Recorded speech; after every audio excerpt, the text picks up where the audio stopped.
It's me, Avery. It's me, Zoe. And today, ako ay magagawa ng house sa Toka Boka. Kung nakikita niyo man, ay nagawa ko na yung walls. Kung kayo nagtataka o nag-iisip ko anong walls ang aking ginamit, ito ang aking ginamit. So, ipapakita ko sa inyo ng saglitan. Ang ginamit kong flooring ay ito. Katabi na siya. And sa walling naman,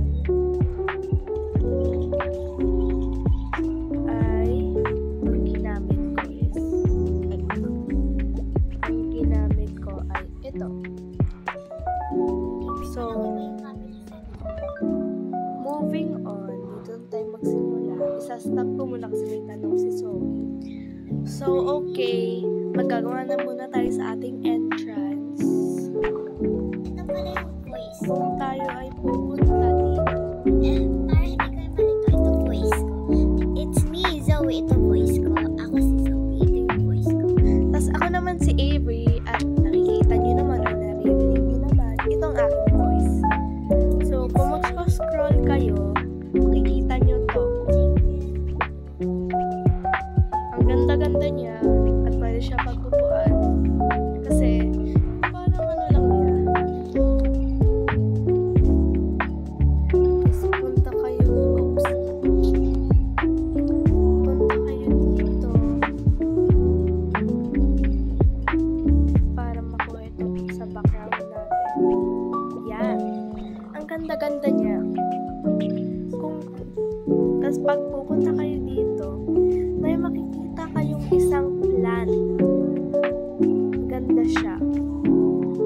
At pwede din siya ipaglagay ng pasayan. At pwede din siya ilagay sa tabi niya. Please watch carefully para malaman kung anong halaman ang aking mga ginagamit. So, ganyan ang kanyang itsura. Kung gusto nyo, lagyan nyo pa ng parang mixture ng ilaw. Gusto ko lagyan ng mga ganito. Kasi ako yung mga nature vibe ang hinihingi ko. Tapos, lagyan din natin dito. Ilaw sa entrance. Pero ang ating source of light, gagawin natin yan. So, ang parang aesthetic niya. So, haluan lang natin. Tapos, ditong area naman, pwede tayo maglagay ng kung ano, mga susit. So, pwede tayo pumunta dito.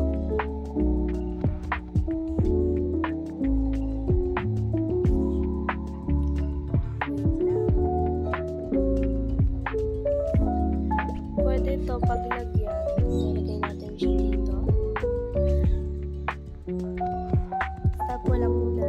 So, nahanap ko ng aking nahanap. Ito siya. At pwede ito lagyan ng mga susi. Kung ganyan. Tapos punta tayo dito. Kasi wala tayong pwede paglagyan or pagsabitan ng ating susi. Lagyan na lang natin siya ng plant dito. Tapos lagyan natin siya ng mga ilang hanging plants. Yan. So medyo ganito nature vibe na may halong aesthetic yung aking kinukuha. Tapos kung gusto nyo, lagyan nyo ito ng background. Kasi mas maganda yung may background yung sa feel ko. Moving on tayo. Maglalagay muna tayo sa guest bago dating sila ng parang upuan. Pwede lang pag-upuan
bubuksan niya.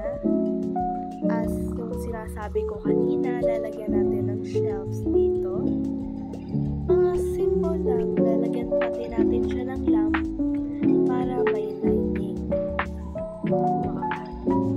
Pero parang maganda-ganda. Oops, hindi pala pwede. Parang maganda naman yung parang gantong mga lamp. Nilagay din ang candle dyan. And parang ganyan na lang.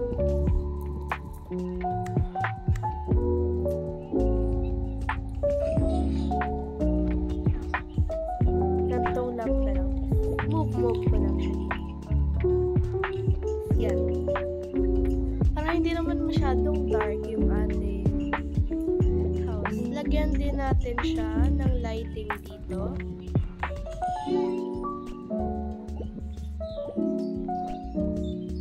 And dito. Kung hindi masyadong ganyan na lang siya. So, ito muna ang aking is papakita sa inyo kasi malapit na mag-run out ng acting time. So, wait for part 2.